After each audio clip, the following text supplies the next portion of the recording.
Right, good afternoon, everyone. Welcome to the meeting of the Greater Manchester Police and Crime Panel. Apologies for the slight delay in starting. First item on the agenda, are there any apologies? Yes, Chair, from Councillor Ayoub, Councillor Anderson, Councillor Gwynn, also Stephen Pleasant, Ian Hopkins, and Eamon Byron, and Kevin Anderson. Thank you. Thank you, Steve. Is anybody else aware of any other apologies? Councillor Sheila Bailey. Okay, item number 2 is declarations of interest. Are there any items on today's agenda that members may wish to declare interest in? No? Okay, thank you. Before we move on to the formal aspects of the meeting further down the agenda, I'd like to welcome to her first meeting Angela Lawrence, who is one of our 2 new independent members. You may recall at the last meeting, myself and Jeanette reported back on the appointment process of 2 independent members, and Angela and Majid Hussain, who is on his way travelling with Carolyn Wilkins. Both of them were exemplary at interview and stood out, and we welcome you to the panel. We look forward to working with you, and hopefully you don't find it too daunting of an experience. We are all pleasant and nice people, and should you have any questions or queries, you can of course approach myself or any members of the panel, and you've got support via Steve and Jeanette as well to help you through anything you don't understand. There may be things that come up on the agenda that perhaps you might want some clarification on or to understand some of the background, but we'll more than happily accommodate that. Okay, so welcome, Angela. Thank you very much. So, item number 3, the minutes of the Police and Crime Panel held on the 30th of October 2018. If we can just quickly go through the minutes and see if there's any matters arising from those minutes. Councillor Lancaster, can you speak through your mic? There's 2 items on the minutes which I asked questions on last time. On page 2, the next to the last paragraph, was one of the questions. And on page 4, again, I asked a question where feedback would be.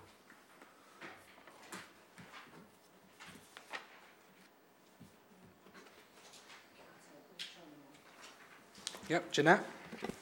In relation to the training question on page 2, Councillor Lancaster, it alludes to the fact that I'd been liaising with community safety managers. I've not had responses yet, so I'm not able to put it on today's agenda, but I will make sure that it comes up on the next agenda in January. The next item, I think, is probably for the Deputy Mayor's office. I'm specifically Jane and Beverley.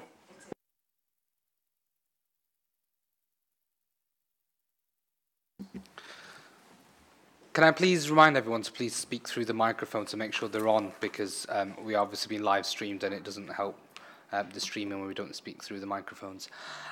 Welcome to Majid Hussain, one of our new independent members. We've just started a couple of minutes ago, so you've not missed much. And I've just given a sort of an introduction to Angela, and I will to yourself as well, just to say welcome to Police and Crime Panel, and hope you're able to settle in very quickly. And if there's any questions or queries that you have, as we move along, hopefully it'll take you some time, perhaps getting used to some of the issues that we consider here at the panel. But obviously you're aware of Jeanette and Steve who are here to offer you support as well, and myself and other members of the panel, so welcome. And Carolyn Wilkins, welcome as well, our new lead chief exec, who will be leading on policing and crime.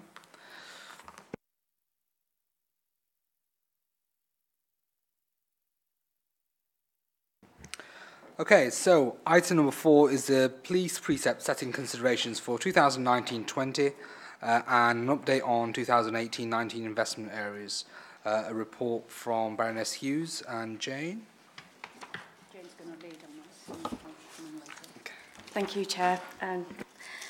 So this is the second of the suite of reports that are brought to the panel with regard to setting the police precept.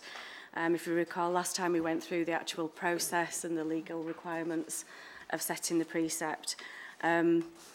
This paper is around the considerations that we need to take into account, and probably we can tell from reading it there are a lot of considerations and not a lot of answers at the moment. So the purpose there is to set those areas out.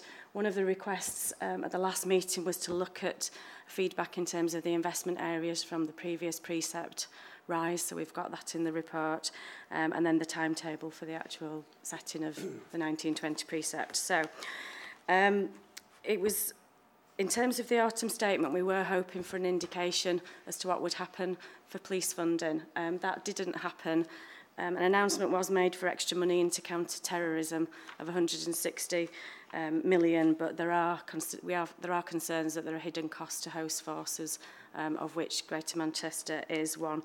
And other than that, there was just a comment that said police funding will be looked at as part of the future spending review. So that didn't help us at all, really. I have got some extra information as I come on to the other pressures that are slightly better news, but we didn't get anything as part of the autumn statement. We're not going to find out what the police grant is until the 6th of December. And as the report says, because Greater Manchester rely on the grant 80% of our funding, it's incredibly important in terms of what we actually get. As the report there says, for every 1% of the grant, it's £4 million, so it's a significant amount, so it's a big announcement. And the rest of this section then sets out the changes in crime, the increase in demand, particularly high harm demand, and the complexity of crime that GMP are facing. I've put into section 2 the police fund budgets just so that you get a feel for what the police fund budget looks like, and you can see just how much money is spent on police staff, police officers and the PCSOs. So it's a significant part of the budget, over sort of 90% of the budget. Plus within there is the £54 million pension contributions, which takes me on to the first pressure, and one of the large pressures that we've been faced with. So the Treasury have changed the discount rate on the unfunded pension schemes, of which housing, that's my new job, policing is one. What that means is that there's a huge pressure on the police fund falling to the Home Office of £417 million. The Treasury have agreed to part fund some of that, so next year the pressure is 165 million, and that means £8 million pressure for Greater Manchester. Now, lots of lobbying has been taking place. That has been done on a national basis because we felt that was the best way to go. So the result of that is that there are positive noises that there will be an increase in the grant to partially offset that, but not the full 8 million. So we don't know until the settlement what that might be. So that's a positive area there. However, there's no indication of what's going to happen in 2021 when that 8 million pressure becomes a £20 million pressure, and all we're hearing is that that'll be considered as part of the spending review. So that's a worry. A further worry is the replacement of the airwaves radio. So at the moment, police use their radios that are on an airwaves one. For quite a few years now, there's been a project in place that will look at upgrading the airwaves radio to an emergency services network, which will incorporate all the emergency services, and using a 4G one. But for those of you around who travel, you can't often get a 4G in various places, so that's a problem. Now, this is a £1 billion project, and some of the figures that are being bounced around at the moment in terms of the increase to that 1 billion are quite scary, and what we don't know at the moment is how much of that will fall locally. But either way, the Home Office will need to fund it, and that could impact on the police grant. And the deadline has also been put back. So I think we should have actually been live by now when it was first announced. The national shutdown date now is changing. So it's a concern in terms of the scale of the problem, and then when we will actually move, because we've got parallel running costs as well, and the equipment's getting old, so we're needing to replace radios that we weren't expecting to. The third issue for policing is around top slicing. The Home Office prefer to call this reallocations, but it's top slicing at the end of the day. So At present, the value is 10% of the police grant, so it's nearly £1 billion is top sliced from what it should be a grant that is going to local policing. So that's a lot of money, and of that billion, that's £55 million in impact for Greater Manchester. There's not a lot that we can actually do about that situation, and some of it is to fund the emergency services network, some of it is to fund a transformation fund. What we need to do is make sure that we get the best out of the National Transformation Fund to ensure that we benefit from there. But we've had indications that that's not going to change in the very near future, so that will continue. The final point in terms of challenges is reserves.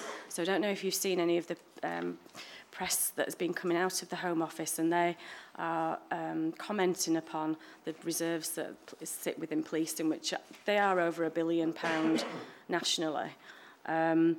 However, when you consider the issues that I've just raised there and the big numbers that we are talking about, it wouldn't be prudent to just use the reserves quite quickly. We need to consider them and we hold them from a general perspective to make sure that we can cope with any issues. So say if the grant changes by 1%, that's £4 million.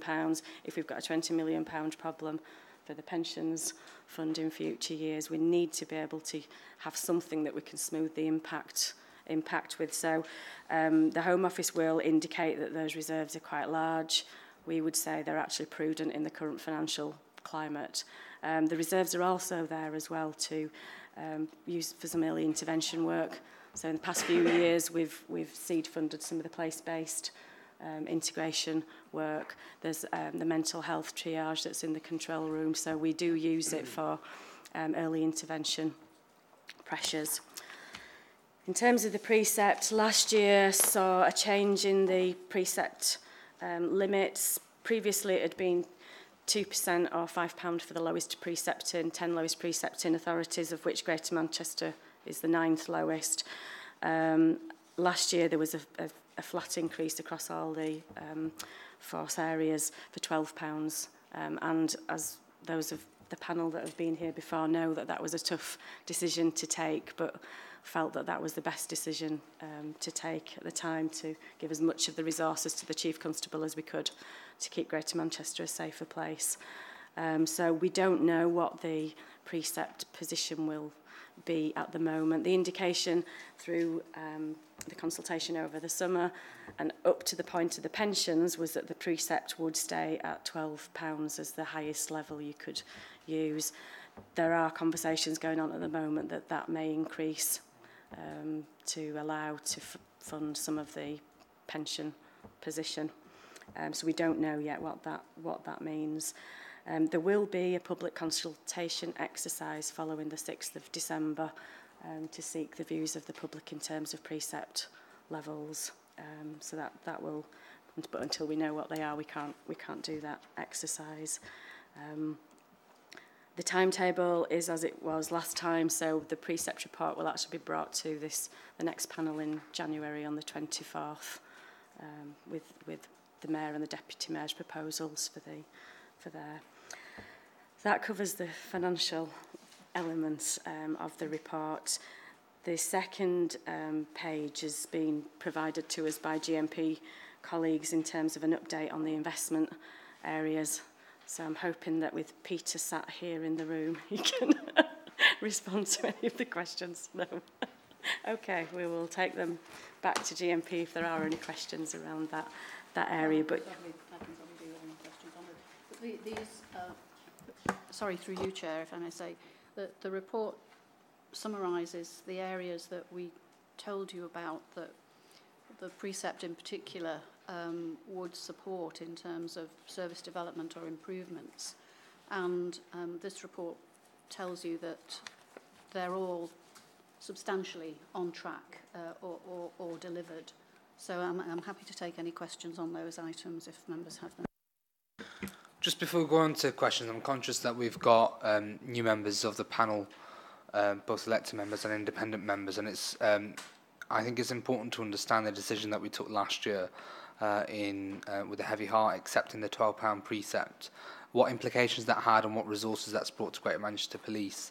So the precept of £12 brought in a total of £8.7 million, and that the proposal at that stage was 50 police officers in the first year and 50 police officers in the second year as additional police numbers across Greater Manchester to go across the 10 authorities. And also there's some additional resource within the 101 call centre as well, and maintaining the current PCSO levels. And that was a key line in terms of all the publicity and communication that came out of last year's decision, which I thought was very effective, because it allowed, certainly I felt as an elected member, allowed us to send a clear message to the public around the significant implications of not making that decision and the serious risk that Greater Manchester Police could have been under. That's not to say that going forwards, we're still faced with even more difficult and challenging circumstances because of the pensions issue as well. And one of the things that's perhaps not clear to the public is that GMP have taken obviously taken a bite of the budget since 2010, and that's meant a total of around, correct me if I'm wrong, Jane, but 128 million I think is a figure since 2010 in terms of the cuts that GMP has. Oh, is it 161? Okay, it's a lot higher. So it's 165 million the cuts that GMP has faced. So there's obviously a lot of uncertainty in terms of we have to wait for the 6th of December to see how we move forward and what implications are for our January meeting. Are there any specific questions? Obviously, I'm sure there will be. Councillor Freeman? Thanks, Chair. Can I just say I think it's an excellent paper and it puts us where we're up to into context, so I'm very grateful of that. Obviously, an observation I've got at 3, I think we've got to be very concerned about the spiralling costs of the ESMCP. And then moving on to the update on the investment areas. 6.5, we talk about the force continues to work with academic institutions to develop understanding of police and broader public sector demand, have implemented new systems to better match resources. Are we talking here about place-based policing? That's one question. And then the other question is, at 6.7 on the new assessment unit within professional standards, why is the force not being absolutely radical with professional standards? Every force has a professional standards department. One of the biggest issues is people complain about them not being independent. Why aren't forces looking to form a regional shared service across Northwest Forces of a professional standards unit? And with economies of scale that would benefit all forces. I mean, lots and lots of complaints are just about performance. They're not actually about conduct. And of course, they've got to be filtered out. But I'm just wondering, why has that ever been explored, and can it be explored? Thanks, Chair. Baroness Hughes, do you want to take that?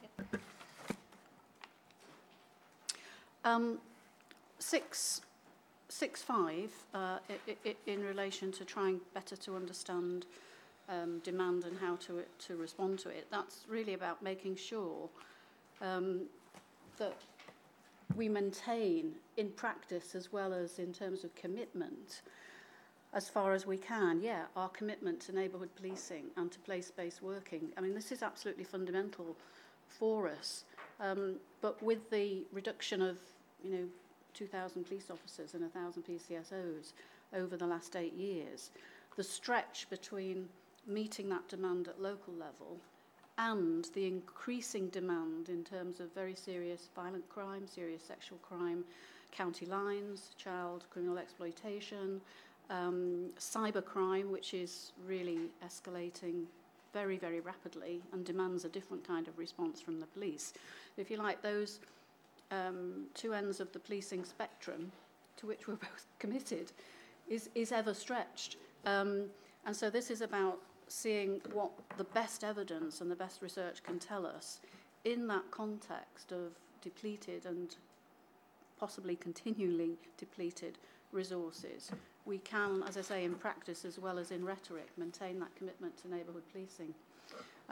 I don't know, Councillor Freeman, if anybody has ever suggested a regional kind of pan Greater Manchester or Northwest resource to handle complaints. I think there would be, for all police services, issues with that, but I will take to discuss that with the Chief Constable, and I'll drop you a line perhaps if that would be okay. Yeah.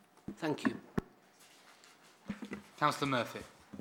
Thanks, Chair, and thanks for the report. I think it actually quite stark when we actually look at the figures and the information and the lack of clarity from the government at this stage as to what the budget's going to be for next year. I think not knowing until the beginning of December what's likely to be happening next year and trying to get those plans in place is very hard. I've just been looking at the minutes as to when this panel agreed last year to have the £12 increase in the precept, and that was to make sure we retain that visible presence on the area and do the improvements. And it's nice to see the work that's going on. I think it would be very different if we were going back to the public next year to ask for another £12 increase when it's looking to boost pensions protect pensions. I'm not saying those pensions shouldn't be protected, but it's where that pot of money should be coming, because when we're looking at 3.4, the precept levy rise of £12 will give us 8.8 million. Well, that would all be taken up by additional costs relating to the pensions, let alone before we look at the increase in demand that's actually required from the new areas that you've covered. So when we put the recommendation through last year, we actually noted that the government accepted that policing across the country was underfunded. And I think as this panel, again, we should be doing more representations to back yourself up, that we do not have enough funding in Greater Manchester to provide this police service to keep the people safe, and security cannot be done on the cheap. And I think you need whatever we can do to support you in that line. I think as a committee we should be doing that, because people have a general expectation that they will be safe in their houses and on the streets. But with the lack of funding, it's very hard to actually fulfil that, however much work behind the scenes is going on. I think we need to be very public in that we can't have security on the cheap. Yeah, Baroness Hughes. Thank you. Thank you for that, Councillor Murphy. I think that's really helpful. We had a joint conference of the Association of Police and Crime Commissioners and the National Police Chiefs Council a couple of weeks ago, 2-3 weeks ago, and precisely that point, the politics, if nothing else, of saying to local communities that the whole of the precept may be swallowed up by simply an actuarial revaluation on pensions and result in no improvement in the police service if the police grant is still a flat cash settlement, as it has been in the last 2 years, is completely unacceptable and unpalatable. We made that point in that meeting, both to the Home Secretary and to the Police Minister. Separately, the Association of PCCs and the National Police Chief Council have lobbied and written and been to many meetings with those ministers and made the same point. I have written to the Police Minister, as has the Mayor.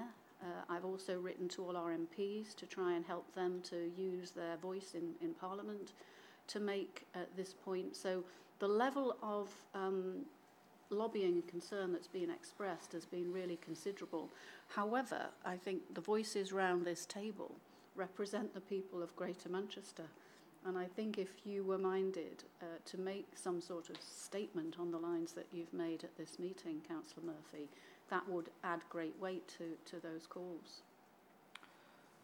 If I can just come in there as well, just so members are aware that the panel did agree when we set the precept last year for the panel to communicate to the Policing Minister, Nick Hurd, and a letter did go out in my name as the chair of the panel, and you won't be surprised to hear that no response was forthcoming.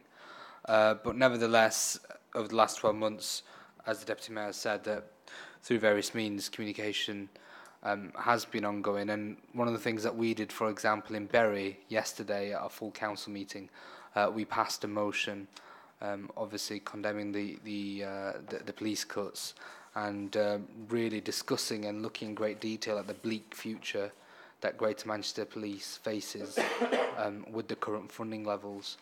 And I've just did a radio interview shortly before the meeting as well, and one of the clear things that's come out of yesterday's meeting and subsequently some of the press releases as well is that the 6th of December, the deadline is looming, and I know a lot of MPs are conscious of that as well, that once that funding settlement is announced, that will be the consequence of, in terms of that'll have an implication for us in January.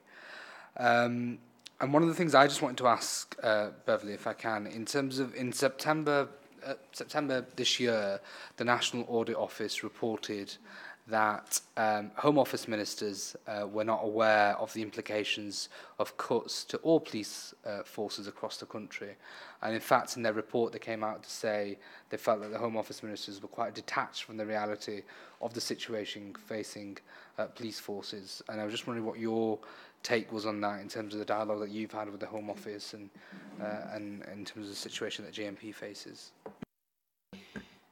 Thank you, Chair. Yes, well, the National Audit Office report did say that. They said that the ministers in the Home Office did not understand the reality at all of police funding. And actually, the Home Affairs Select Committee has made a very similar comment, certainly about the need for more police funding now. So here we have two independent and very authoritative bodies that are saying to the government, you really can't let this situation continue. So I actually did put out a statement, a press statement, when the National Audit Office report came out, and I think I did some media interviews on the back of it, because I think it was such an important development that an organisation that's completely independent of government had looked in detail with all its expertise, its financial expertise, and come to that conclusion. It really is something the government should take very seriously. Sorry, I can't see your name. Sorry. Thank you. I am Councillor Elise Wilson from Stockport. Thank you. I want two things really.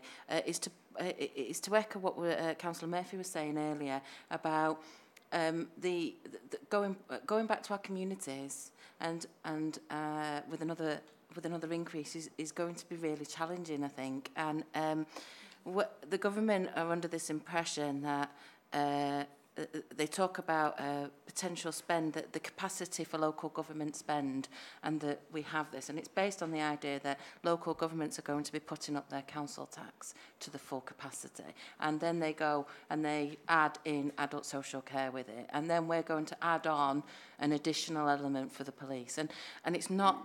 What was in this report is really important, it's really valuable, we really needed funding, and it needs funding adequately, but actually to go back and then say, well, that increase won't actually touch this because we have this issue with the pensions, that is very, very difficult, and I would really struggle with that. So I think it is something we can take back and consider how we can lobby and what voice we can give to that as well. So I would be keen to do that. But my second bit is about, my second issue with it is the planning. It says here in 3.1, the police grant settlement is for 1 year period only, with a spending review planned in 2020 and a settlement and the known unknowns detailed below. Medium-term planning is challenging. So actually, it's not just about not having enough money, it's then not having not actually being able to plan ahead. 12 months is a long time and not a long time. So it doesn't allow you to put a proper plan in place. And if the plan is to see a reduction or an increase or what, we can't work to that. So I think it's a twofold issue for me. It's not just a matter of there's not enough cake, but it's not knowing even when it's going to happen and what size it's going to be and what so to me it's a twofold issue, but I'd appreciate your comments on it. Thank you. Baroness Hughes.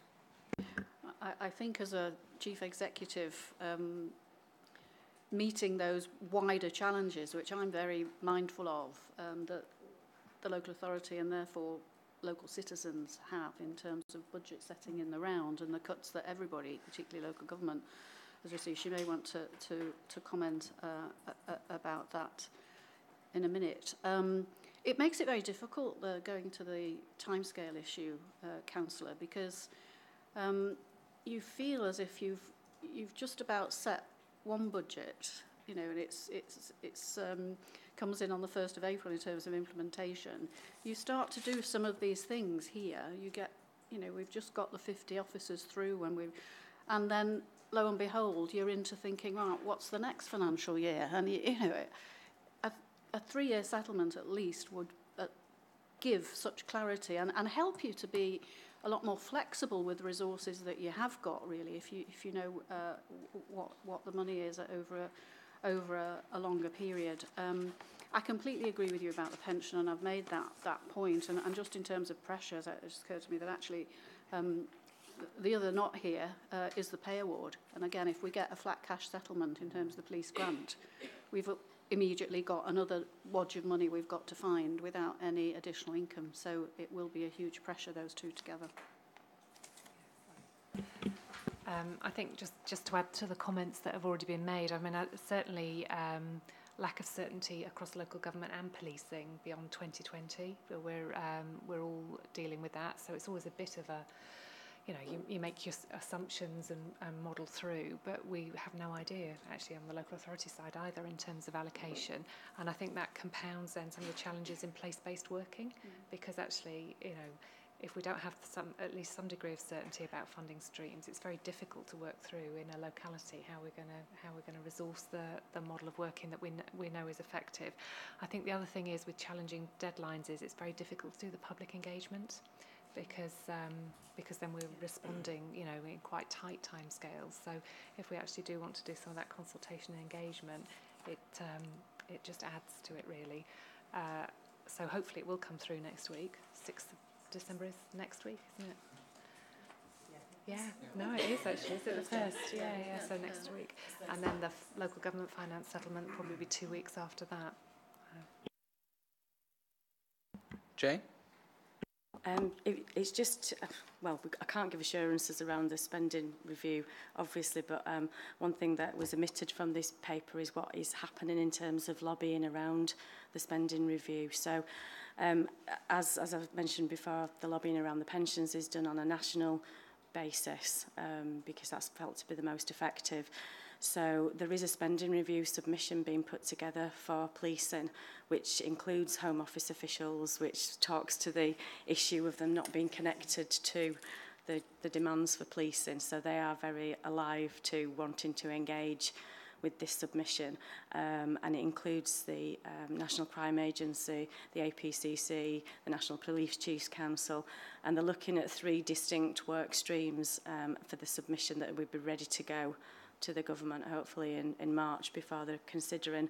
So it's around the sort of capabilities within policing. It's looking at the demand and the resilience. The issue that we've had in the past in terms of demand is everyone knows it's there, but the actual ability to evidence the fact that that's the case was the weakness in earlier submissions. So a lot of work is being done around demand and resilience.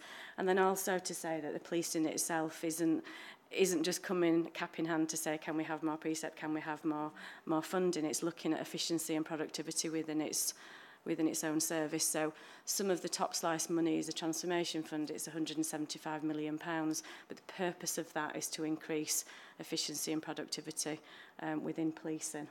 So we are very much alive and engaged with that process. So we're not sitting silently in terms of the spending review. I just want to... Before I bring you in, Councillor Murphy, just one of the things I'm conscious of, it was partly mentioned earlier as well, in terms of what we do as a panel, and I think is important, given the report that we obviously had before the meeting, the discussion we've had so far, that we sent out an urgent communication. Oh, right, okay.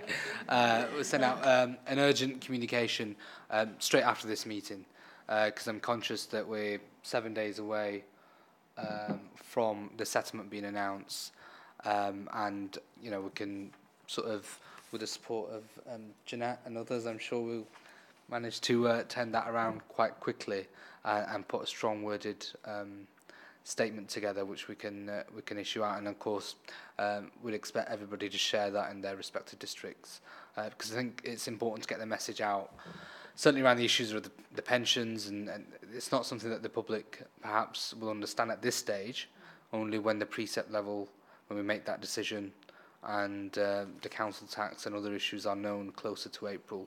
That's when I think most people will come alive to the issues. But it is a very challenging and difficult situation, and something, you know, the government do need to, in this last week, do need to understand that the difficulties that communities across Greater Manchester will face. Sorry, Councillor Murphy, I was stealing your thunder there. Any other comments? So my suggestion is we put a fourth recommendation in, which is to instruct the Chair to write to the Home Secretary to express our grave concerns regarding the funding of Greater Manchester Police. This comes at a time when the demand on police are ever greater. Greater than ever. It's simply not acceptable that the residents of Greater Manchester should be asked to pay an additional precept which would poorly go in funding the unmet public sector pension schemes, or something on those lines. Right, brilliant. I'm happy to second that. Okay. That been noted, yeah. I'll follow that up after the meeting and we'll ensure, I take it in principle, we've got everyone's agreement. Something along those lines will go out. I think it's important it goes out straight away, so then it's out there. Any other? Councillor Lancaster. Just conscious of time as well.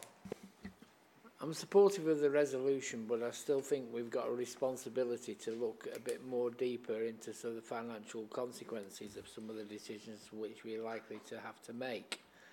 One of the things which I'm concerned about is the 1 billion for airwaves, which is being forecast. How old is airwaves, and why is it failing? Baroness Hughes? In a way, we're way beyond that issue. I think the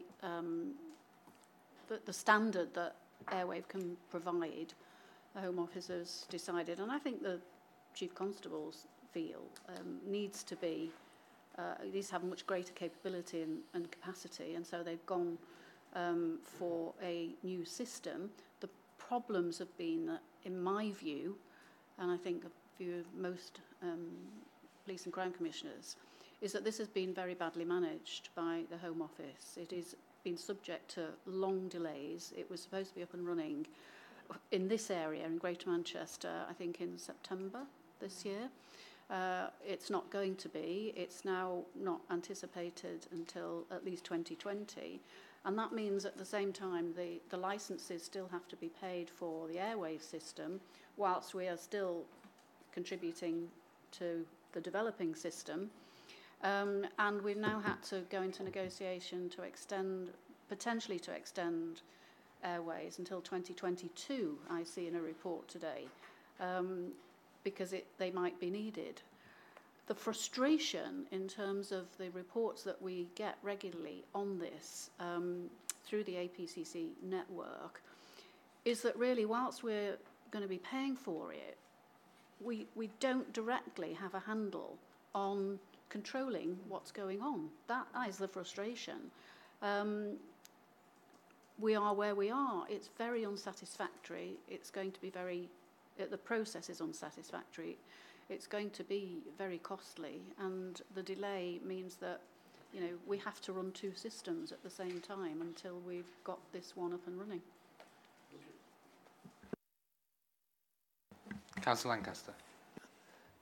That emphasises my point that on 2 occasions now, first of all, there was the pensions, where responsibility for the Home Office was to manage the pension fund, and they didn't manage it. And now we're being told that airwaves have not been managed as well. Is it, in our argument of putting the case, which I'm supportive of the resolution, should we not be making these points to government that, part of these costs are incurred because of the Home Office failure on the actions they had to take? Thank you, Councillor Lancaster. I'm sure we can add those comments to the communication that goes out tonight. I'm going to move on now to item number 5 is the Greater Manchester Police and Crime Outcomes Framework. Baroness Hughes. I'll just briefly introduce this and then pass over to colleagues who're doing a lot of the detailed work on it. Lisa Lees from the Police and Crime team here, and Dr. Sarah Barnes, who's in our research department, and Peter Langley-Jones, who's also a research person with Gmca, who's been really, really helpful throughout this whole process of developing the police and crime plan, but also now moving on to the outcomes framework.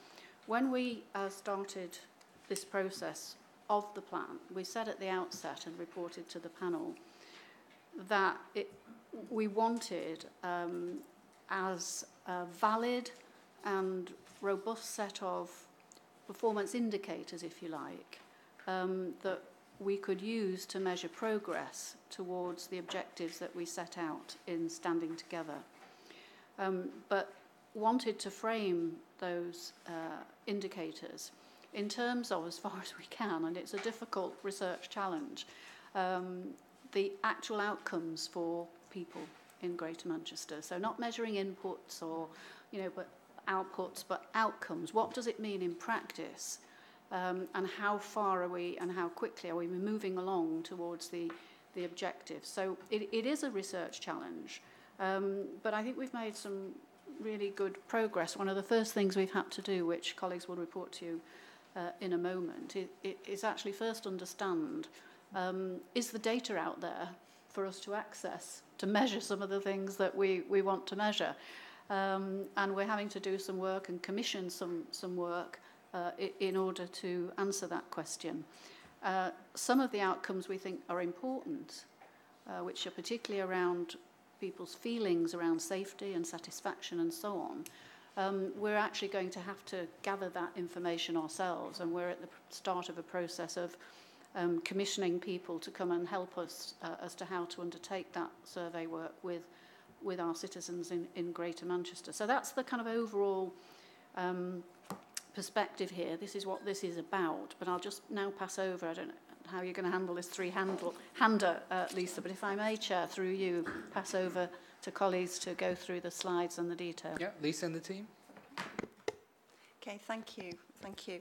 Before I hand over to Peter and Sarah, we thought it'd be interesting today to, rather than just report through the document that is in your papers, that we actually are able to show you some of the thinking around how this will work. So this report builds on the previous updates that we've done to panel around the development of the outcomes framework for the Standing Together plan and following the priorities of the Standing Together plan.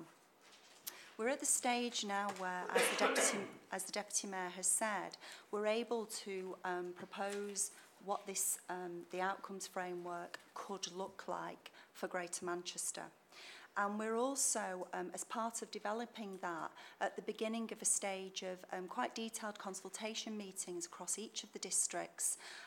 We have been to Bolton, Wigan, Rochdale, and we have further planned over the next coming weeks, meeting with lead elected members, heads of community safety, talking about our ideas, but also understanding how a Greater Manchester Outcomes Framework would align at a local level and would sit well at a local level too. So we're going to present the outcomes framework to you, the thinking around that, and then we'll just give some further detail around the commissioning of the survey as well, and some timescales for that. Peter? Thank you, Lisa. Thank you for your time. So since the Standing Together plan was launched earlier this year, we've been working really hard, as the Deputy Mayor says, to find out what data we have available and what data isn't available to help inform the outcomes framework that is linked to the plan. So just as a reminder of what the Standing Together plan looks like, there are three key priorities in there. One which really resonates with the conversation that's been had around the table this afternoon around keeping people safe, with a particular emphasis on having fewer repeated victims of crime. We also have quite a number of measures in there that look at what people's feelings are and perceptions are of policing and community safety and how safe they feel, as well as their expectations and satisfaction around the criminal justice system as a whole. And some of those things are quite radical in a way, in that it's not something that is traditionally measured in this type of document or this type of strategy. So some of those data points have been a bit more difficult and tricky to have, so we've got some ideas about how we can collect that. Our second priority is about reducing harm and reoffending. So again, focusing on those people who repeatedly commit crime and repeatedly present to not only the police service but cause lots of antisocial behaviour, tend to be the people who also show up lots of times to A&E. So really targeting where the kind of highest resource is put into a very small number of people. And also looking at not just reducing the number of crime, but reducing the seriousness of offending that it has been seen across Greater Manchester. And then there are other things, again, around perception that justice across Greater Manchester perceived to be fair, that we have confidence in our justice system, and that we have confidence in recovery and rehabilitation of offenders. So again, those perception things that aren't always captured at a particularly robust level. And then finally, we have a third priority, which is about strengthening communities and places. And this is about that people are comfortable and feel safe in where they live and where they work, and that we have really strong communities across Greater Manchester. And then on top of those three priorities, we have what we've classed as overarching indicators, which don't really fit neatly into one of the three priorities, but touch base in all of them. And those link to things around people feeling safe in lots of different areas, about there being an increase in confidence in community safety, that our citizens feel that our justice systems and our community safety services are effective and that they're fair and that they serve the local community, and that places are believed to be secure, and that communities are strong. So in your packs, you have a very colourful outline of the indicators. So what we've done is we've had a look at the data that is currently available and then had a look at how robust the data is, how often it's available and what level it's available. So for quite a lot of our data points, you'll see that we have things that are available at a local authority level or lower. They're available on at least a quarterly basis. Other things aren't available as often, or they might only be available to Greater Manchester level. As we go around the districts, we'll go into much more detail into what the indicators are, and I'm happy to have answer any questions about the colour-coded tables in your pack. However, I felt that for this meeting it was probably a bit easier just to slim that down for you, mainly because most people don't like talking about data like I do. So what we've tried to do, as the Deputy Mayor said earlier, is that we've tried to get lots of different data sources to give us a really rich understanding, not just from police recorded data, which tends to be the traditional route of accessing information, but from actually people's experiences on the street. So we've tried to do lots of different ways so we can make sure that we cover lots of angles. So in terms of the overarching principles, we really struggle with data around people's perceptions of safety, particularly something that's measured across a Greater Manchester level and then is available at a local authority level. So some local authorities collect some things, but they're usually not consistent across all 10 boroughs, so they're not really comparable. So feelings of safety, given that it's one of our key areas in the plan, is something that we have a key gap in. Under priority 1, there's difficulties around satisfaction and fewer inequalities. So again, it's the perception stuff that we struggle with. Again, for priority 2, it's the perception of justice and confidence. And then priority 3, we have gaps across all indicators. We do have some data, but it's quite limited. And our hope is that we have a few things coming online over the next coming months that will be able to feed in and fill in those gaps. One of which is going to be our survey that we've commissioned. We're going to speak a bit more in a bit of detail about that shortly. But what we're hoping is that we haven't got our questions exactly ironed out yet of what those questions will be in the survey, but it's likely that they'll fill in the key gaps. There will also be opportunities for respondents to provide qualitative answers so we can get some of those diagnostic reasons, so we can understand that people might not feel safe in certain areas, but we can also get to some of the reasons why people don't feel safe. And that will hopefully inform particularly some of the areas around communities and places as to why people struggle, everyone might feel really safe, we don't know. But also some of the other perception stuff around fairness and equality in the justice system. And on that note, I'm going to hand over to my colleague Peter. Okay, I was tempted to come in response to Councillor Freeman's question about making use of academic research, because I think I'm about to show you an example of that. So one set of indicators that we're proposing for the framework are derived from a piece of... No, that wasn't me. Okay, it's advancing itself for some reason. It's an encouragement to do it quickly, maybe. So this comes from a piece of research which was undertaken by the London School of Economics. It was commissioned by HMIC when they were HMIC, but actually has its origins back in a piece of research that LSE did for Greater Manchester Police 2-3 years ago. This was to inform and set the context for HMIC's Peel inspections. So it was trying to answer the question, when and where are the risks of harm, and how challenging is this area to police? And the starting point was a recognition that we know that risk of harm is consistently associated with poverty, be that relative or be that absolute poverty. And on the left-hand side there, you've got a map of the English police force areas, colour-coded according to the level of social deprivation. So the deeper the red, the deeper the social deprivation. So if nothing else, that map suggests to you where the north-south divide might be, and Greater Manchester is in the north of that, in one of the more deprived police force areas. The right-hand graphic is Greater Manchester, a smaller geography showing social deprivation.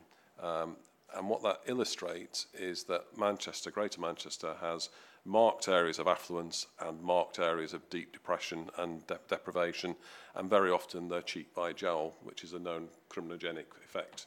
Affluence next to deprivation drives crime.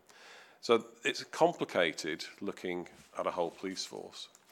So what the London School of Economics did is they analysed 181,000 small areas called output areas, which are defined by the Office of National Statistics.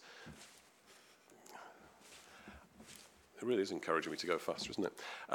They effectively built a profile built on demographic, socio-economic data derived from census, points of interest data, which is maintained by Ordnance Survey and some information from the Land Registry, and then regressed that profile against data from police forces. So they took 41 million observations from 15 police forces and created a model which was very good at predicting the level of crime.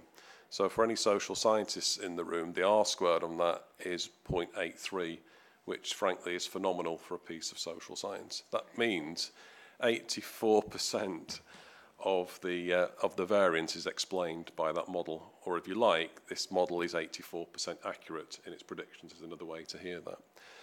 They then applied those predictions to the whole of the country and created maps like the one on the bottom right. So that's the background. What we're in the process of doing is taking that logic and applying it to a slightly bigger geography across Greater Manchester, the medium social output areas, which is an aggregation of those smaller ones.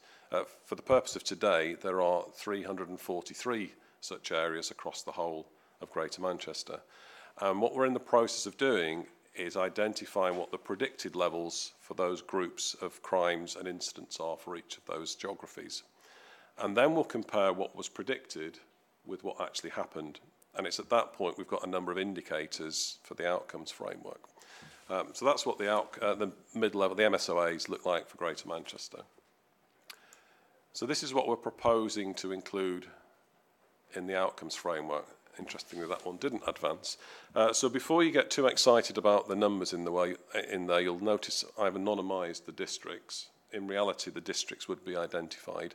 And the numbers on the right are actually fictitious. But what you would see is, for a given district, how many of those MSOAs have got a high load. And we're defining high load as being in the highest quartile for Greater Manchester. So are they in the highest 25% for Greater Manchester?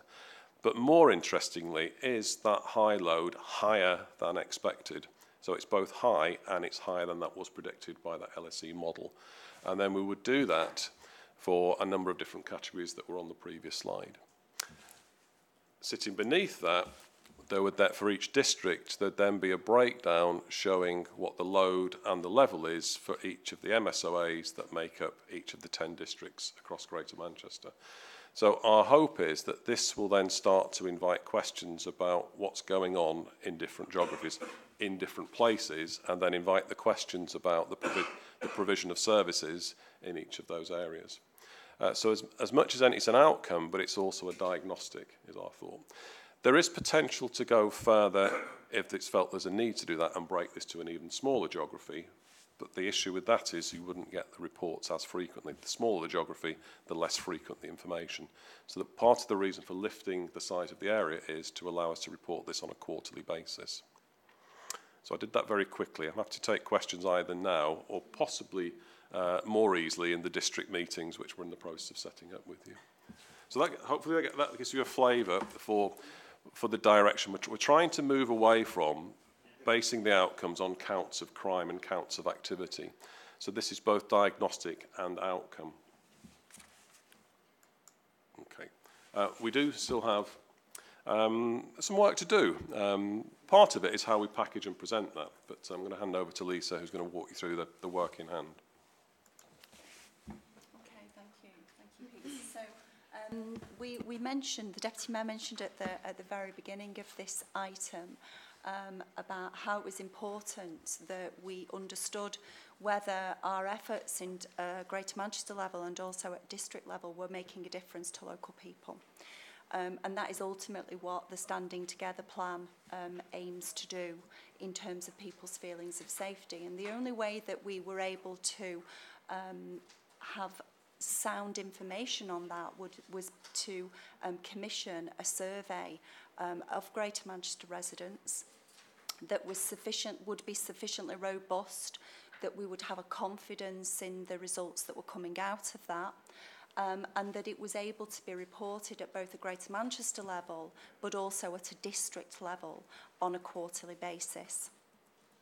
And so what we did is that we're at the point where I'm pleased to report that yesterday that was advertised for bids to be submitted back to the Combined Authority by the 19th of December. It's out for 3 weeks.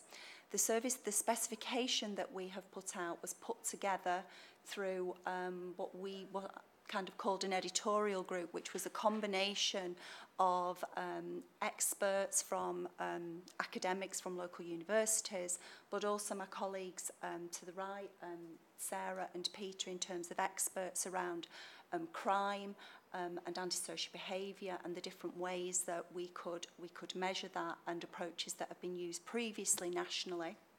And also representation from the districts through Jeanette in terms of what those interests would be. That then culminated in the service specification, which has then gone out to tender. What we have advertised is a contract of 2 phases. The first phase would be a 15-month phase, and we're hoping to, our aim is that contract will be let on the 1st of February. It will commence on the 1st of February. It'll commence on the 1st of Feb. There have been 2 phases. The first phase is a 15-month phase, and the first of that 15 months is a 3-month development phase, where we will be looking to develop the methodology, the questions, the reporting mechanism and style that will be useful to the districts as well as at Greater Manchester level, any potential coding in terms of that diagnostic response. Because one of the things that we've got to balance in this is about trying to get plus or minus 5% confidence interval in the results that we get. And a lot of that is going to be determined by the success of completion rates of that survey as well. So if we have a survey that is too long, we're going to get a high level of incomplete surveys. But obviously what we do want to do is maximise the attention of the completion of that survey. In that first 3-month phase as well, we'll be talking with yourselves around what is being proposed to us, and ultimately the Deputy Mayor will sign off that methodology before that it then rolls out to the next 3 months phase. What will follow then is a 12-month of continual 3-month cycles of testing and evaluation. Because what we're doing is we're starting off with a product and then we're going to be seeing whether that works to the degree to which we want that to work. And we'll be talking to yourselves as well around how that is feeling for you. From the first of the consultation meetings that we've had last week and this week, one of the things that's very clear as well, that's a piece of work that we need to do, is we need to have a strong communication strategy that goes out at the same time as the survey, both at a Greater Manchester level, but importantly at a district level as well, because it's important that our elected members in each of the districts are aware of what we're trying to do, because they will be the first port of call for their residents that are potentially being called upon to be part of this survey. At the end of that first phase of 15 months, before the end of the phase of the 15 month, we'll be looking throughout for a number of milestones to have been satisfactorily achieved by that provider before we actually agree to move into phase 2 of the contract. And what we're trying to do there is make sure that the quality of what we're doing is what it needs to be in Greater Manchester. So there isn't an automatic right to move into the phase 2 of the contract. All being well, we will move into phase 2 of the contract, and that's where we will then have the survey, the repeated survey, an ongoing survey of questions and quarterly reporting.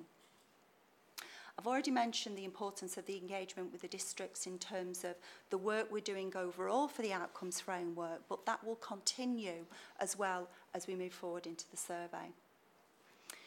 One of the things that is in the report that was sent out as part of this item, at section 4 of the report, you will see that there is a section on there around developing reporting arrangements, because of course it's all well and good is developing the outcomes framework. We need to be able to use that information as well, and we have included in there a number of principles that we as suggestions in terms of how we frame that reporting. And you can see there that we would be looking to do exception reporting initially, and that we would be engaging with single organisations, but also districts and community safety leads, but also some of the Greater Manchester boards as well, which would very much be dependent upon the any areas that we feel we need to look at more deeply. Okay.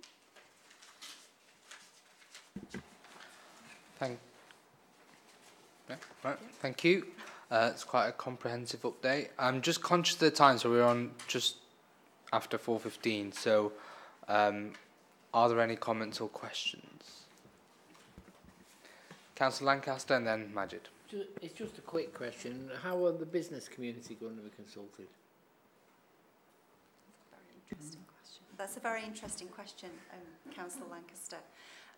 Of course, this particular survey that we're talking about is focused at the general resident population of Greater Manchester. And you raise an important point in terms of the business community. They were a key part of the work we did in terms of the development of the plan. And I think it's another dimension that we do need to consider moving forward around how we get that feedback from the business community in terms of the particular crimes crimes and antisocial behaviour that they're experiencing. So I think you're right, we do need to do further work there.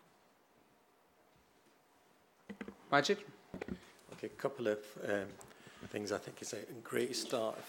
First question is, you said that the data will be able to carved up at Greater Manchester level and the district level. Yeah. Would it be able to go deeper? So places within district and communities within districts. Okay, I think there's a distinction we need to draw between the outcomes framework. So the outcomes framework, no. The outcomes framework would go to district level.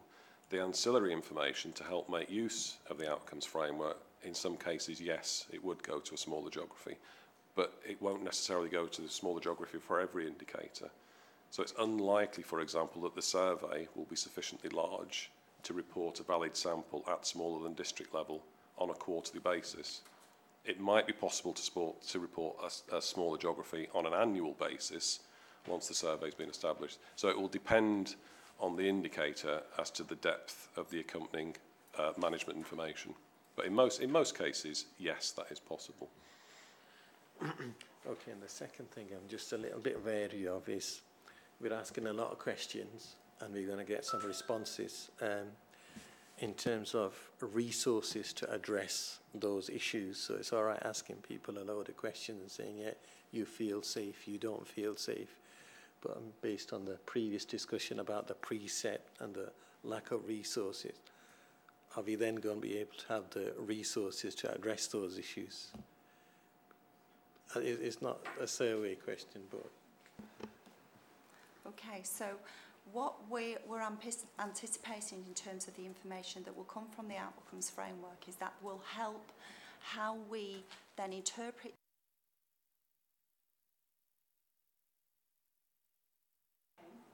or whether we need to change what we're doing at a Greater Manchester and also at a local level.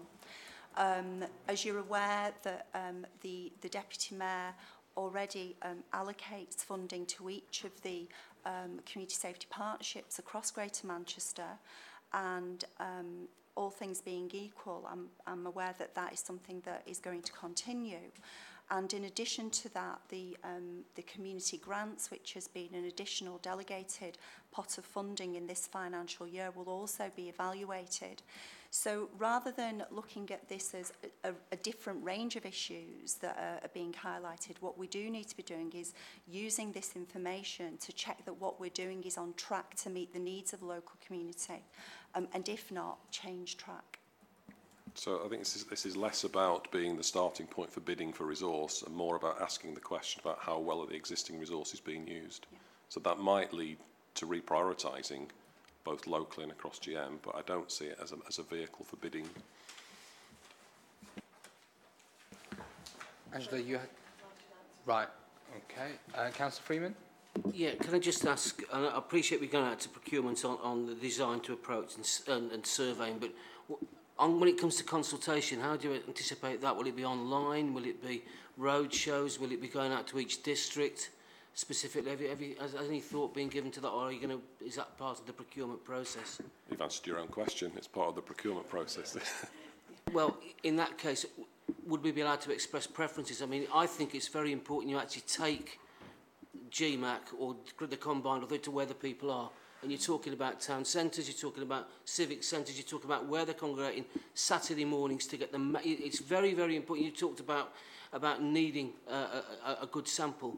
And for me, it's about going that extra mile to make sure you do that and taking it to where people are. Like St Anne's Square or wherever you want, or on a Saturday morning, Altrincham, Oldham, Bury Market, wherever you are, wherever you can catch them to get them interested in such a survey. I think that's a key point that's got to come through, that's all. So that's the approach to procurement is that will be part of the conversation with the successful bidder. So I can't give you an answer as to what the preferred methodology is because at this point we don't have one. But what we want to achieve is a sample that works across a whole district. So targeting where people congregate may or may not be part of that solution. We'll know better in a month's time when we've let the contract. Just to make one quick point on this as well, and it partly touches the point about the business community. And obviously, in trying to seek people's views, we want to get a varied a sample as we can, also in part so that when we ask people for some information about themselves as part of that survey, we can, at the end of that process, we can disaggregate for the young people, we can disaggregate for people who say they run a business, we can disaggregate for old people, because we want to be able to reflect the views of particular groups of people as well as people across the board. So that will be built into the design. Can I just manage your expectation on that a little, though? That won't necessarily be every quarter that we'll be able to do that. Jeanette, you wanted to come in to respond to Councillor Lancaster? Yeah, it's a little bit what Beverly was saying, actually. As Lisa alluded, I've been involved in the working group representing the GM districts, and to help Lisa answer the question, because I remembered the discussion, it is envisaged that part of those questions will be how you feel at different points of your life, so at home, at work, socialising, online and also on transport as well. So we're hopeful that we'll get those kind of answers in terms of the business community through asking the detail of the questions. Obviously, that's still to be worked out, but with Peter's also caveat that we appreciated that might not become every quarter as well, but we have certainly discussed that and tried to build that into that specification for procurement. Yeah. Right, sorry, I feel Elise bad. Wilson. I just wanted to ask about, in terms of the survey, I think it's also important to include potentially service users. And I don't just mean people who are reporting crime, I mean on the other side as well, about actually their input into it could be quite valuable as to what drives it and how what the solutions might be and how we tackle that. So I think there's potentially to look at the other side, both sides. And in terms of the reporting, I wanted to ask about how we share that, whether reports should be then shared with districts for them to look at themselves and kind of scrutinise, for want of a better word, and on what kind of regularity would it be anticipated that would be available for the districts themselves to participate in? Quarterly for the second one, and yes, they would be shared with districts. The precise sequencing of that is work in progress, but yes, the information will be available to districts on a quarterly basis. There's a slightly different question about the extent to which there are publications coming out of those reports, and that's something else we need to work through about what's actually published and when. In terms of the survey, I think it's the trade-off is a fairly simple one, that the more questions you ask, the longer that takes and the more it costs. And unfortunately, we've got a finite budget, so that's going to limit the number of questions we can ask. But there will be, under each of the headline questions, diagnostics, which simply put will be, and why do you say that? Combined with the demographics will allow us to identify whether particular groups of people hold particular views or have particular experiences, which goes a long way to the point you were making about looking at service users irrespective of what that service is. Can I just add to that? By service users, I think I'm right in saying that you are talking about people who commit crime as well. Yeah, in that. Well, yeah, so whilst that might not be explicitly captured by the survey, there are other measures that we're using across the framework. So we have quite a robust outcomes framework for both our victim services and our offender services, which will feed into this, of which some of it is kind of number crunching, but other of it is more qualitative stuff as well. So that will feed into the wider framework. Okay, thank you. I'm going to move on to item number 6, which is the Greater Manchester Police and Crime Plan work programme for 2018-19. Jeanette? It's been mistitled actually, Chair. It's been mistitled actually, Chair. It's just the forward plan that comes to you every meeting. You'll note that the only scheduled meeting we've got in the diary so far for next calendar year is January, and so that's all that's on your forward look. I will add into that forward look, hopefully for January, the training needs report Councillor Lancaster has asked me for at the start of this meeting, and also 101, you'll notice from the forward look, was scheduled to come here, but we've had to defer that, and again, I'll, with Beverly Hughes' department's agreement, we'll add that to the January meeting as well, if that's possible. We'll also look to confirm the dates for the rest of the calendar year, and we'll come up with a tentative forward look for members. And as ever, if members have things they wish to be on the agenda, you're more than welcome to let me know. Councillor Lancaster. I'm quite happy, not happy, but agreeable to the January 101 report. But if there's any good news of things improving, can you let us know by correspondence? Yeah, Beverly? Yes, it's too early to say really, because I mean, I get weekly reports on all of the statistics around 101 and 999 and have done for many months now. And they have fluctuated quite a bit. You kind of see a significant drop, and then some weeks later it goes up again. However, the point mentioned in the earlier report on the budget around appointing and training 40 additional people, that now is beginning to come through. the report that I got yesterday for last week said that the average speed of answer for 101 had gone down to, I think it was 1 minute 34. That's the average. Obviously, there's a variance around that, and it varies. I get the variance picture as well, and it varies a lot.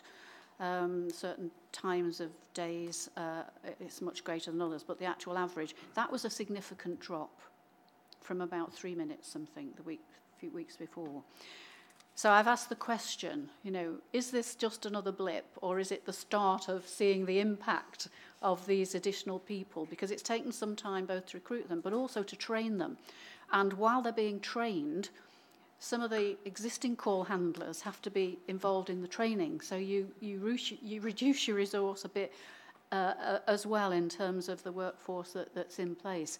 But I am hoping that this is the beginning of seeing the benefit of this additional resource that we provided for. And I'll keep you posted.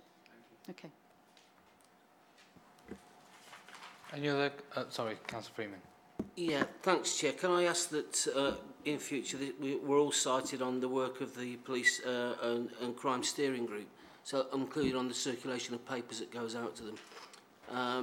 Bearing in mind what it says in number 1, that much of the detailed work to support this panel will be undertaken by them, I'd just like to see the paper. And I assume that if we wanted to attend the steering groups, we could actually attend if we wanted to, as observers. Do you know? I'll have to take that away. The terms of reference, I mean, it's ultimately up to this panel how that steering group is constituted. Currently, the steering group is made up by the virtue of portfolio holders from each of the local authority areas. But if the panel wanted to amend that, then it would be welcome to invite an update to the terms of reference and change them accordingly. That's fine, but there'd be no problem with us having sight of the paperwork at all that goes to those that steering group. Absolutely not. That's fine. In fact, there's been no meeting between your 2 last panel meetings, but I'll make sure you're on the distribution list. No, that's fine, because I could then discuss it with our head of partnership before she attended anyway. That'd be very useful. Thank you very much. Okay. Any other comments or questions? No, just in terms of any other business, I just wanted to raise one item, which is myself, Councillor Freeman, and I forget the name, colleague from Wigan? Kevin Anderson. Councillor Anderson. We attended the National Police and Crime Panels conference a couple of weeks ago, and it was very productive, and lots of learning has come out, which myself and Councillor Freeman will be in touch with each other to see how we can progress the work that we do forward. One of the things that came out is membership. So the National Association for Police and Crime Panels has been going now for 6 years, and Greater Manchester hasn't been a member. And with your approval, it's something I wanted to bring to the panel to see if you approve to us joining the National Association for Police and Crime panels, because I think it's an important forum, and it gives us a national platform to share ideas and also to raise campaigning issues. I don't know, Councillor Freeman, if you want to say anything. I just want to support what you've said. I found it very, very beneficial, a bit of an eye-opener. There's lots of different models at the moment in terms of how police and crime panels are operating. We're a combined authority. I went to try and find out about how the combined authorities operate to find. I was the only person sat in the room who sits on a combined authority with a mayor and a deputy mayor. And yet the West Midlands are looking to move to that model and have been up here to see what we're doing. Then there's the Essex, who've got a police crime commissioner who takes on fire as well, and we're going to eventually have a mayor, deputy mayor, and will be a police crime and fire panel. So there's lots, and this is an organisation I think it's well worth being involved with. I found the networking extremely beneficial, and actually the room gave a bit of a cheer, didn't they, Chair, when they said Manchester here for the first time in 7 years. So it put us on the map. So I do actually commend what the Chair has said, and I think we should join. Thank you, Councillor Freeman. I understand that West Midlands are going to be making a visit to Gmca and looking at how the police and crime panel operate and the model that we have here. And of course, we've been involved with MOPAC as well in London. with visits there as well. So, as Councillor Freeman says, it was a good opportunity to network nationally, and there's lots of resource and training as well that could be available to panel members, and that's something I'm conscious of. I mean, I've been part of the panel, I think, for 2 or 3 years now, and of course a lot of it, as we did say to independent members that were applying, a lot of it is sort of on the job training, if you like. There isn't an official training package that we offer at GM level, but through joining this association, of course there could be a mechanism in place which will allow all of us to undertake training and get to know more areas of detail and see how we can effectively hold the Deputy Mayor to account as a police and crime panel. Any other, Councillor Lancaster? I'm supportive of what you're saying on a principle basis, but I'd like to see something in writing about what they've actually done. I'm unaware of any work they've done, or they've actually contacted us at all. So, but I'm quite open to the suggestion. I'm asking for a report back in January with what they actually do and how much it costs to actually join. Yeah, that's fine. We've got that information to hand, and I can ensure that before the next meeting we'll send out an email with a short briefing on that. The reason why many people won't have heard of the National Association is because of the setup that we had previously, and it was the leaders of the Greater Manchester Councils that made up the Police and Crime Panel. And with all due respect to the leaders, I think they obviously had other things to do, and sort of, as we all know, the policing and crime element of holding at that point the police commissioner to account there were very short meetings, and it was basically an add-on to the combined authority meetings. So really, Greater Manchester hasn't had representation or involvement with the National Association for those reasons, and we've only just recently taken up the setup that we've got at the moment. So I think, you know, the opportunity is there, but you're right, I'll send out a communication and something for panel members to consider, but I certainly do feel it will be worthwhile.